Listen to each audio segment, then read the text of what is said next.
Imagine standing in the center of a courtyard, surrounded by thousands of rioters screaming for your blood.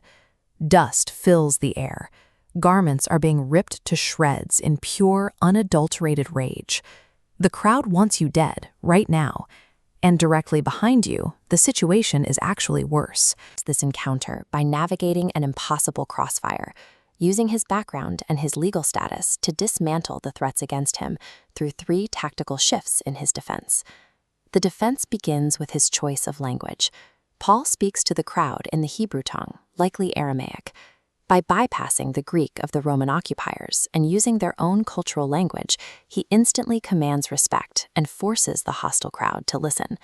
With the crowd listening, he lists his credentials. He establishes an undeniable Jewish pedigree.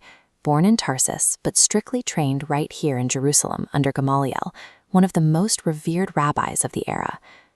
Then he aligns himself with their anger.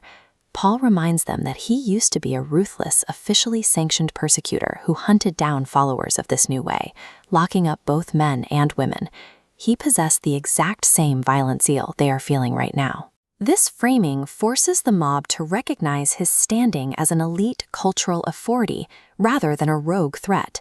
He neutralizes their hostility by establishing absolute common ground. He then addresses the source of his transformation.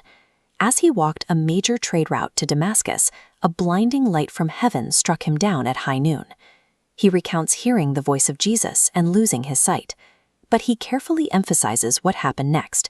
His vision was restored by Ananias. He explicitly highlights Ananias as a deeply devout man according to Jewish law, highly respected by all the Jews in Damascus. Paul presents his conversion as a direct command from the God of our fathers, shifting the responsibility for his actions away from his own will and toward an undeniable directive from heaven. Finally, Paul introduces the most contentious part of his message. He tells the crowd that God commanded him to take this message far away, to the Gentiles. Faster, escalating pace, the reaction is explosive. The moment that single word leaves his mouth, the silence breaks. The crowd snaps right back into a murderous frenzy, screaming, tearing off their clothes, and throwing dirt into the air, demanding he be wiped out. The idea of offering outsiders equal standing bypassed all of Paul's careful rhetoric. He successfully built a bridge of shared heritage, but his mission crossed a cultural tripwire so deeply entrenched that it instantly overrode the respect he had just earned. The Roman captain watching this has no idea what Paul just said. He doesn't speak Aramaic. He only sees the riot reigniting. Frustrated, he commands his soldiers to bring Paul inside, ordering him to be stripped and whipped with a scourge to beat a confession out of him. As the soldiers stretch him out and physically bind him with heavy leather thongs, the threat of severe, permanent physical damage is immediate.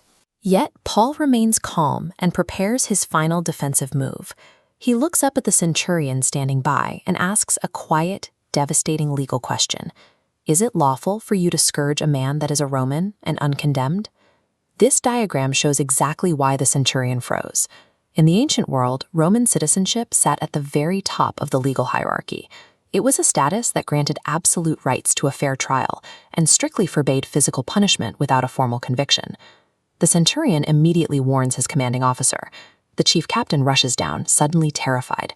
He admits he had to buy his own citizenship for a massive sum of money, only for Paul to casually reply, "I was freeborn." The interrogation is instantly abandoned. The soldiers step back, and Paul's bindings are removed. Paul survived this encounter through strategic maneuvering. By wielding his dual identity, leveraging his Jewish heritage for his people and his Roman citizenship against the empire, he navigated an unsurvivable crossfire and left the courtyard alive to continue his work.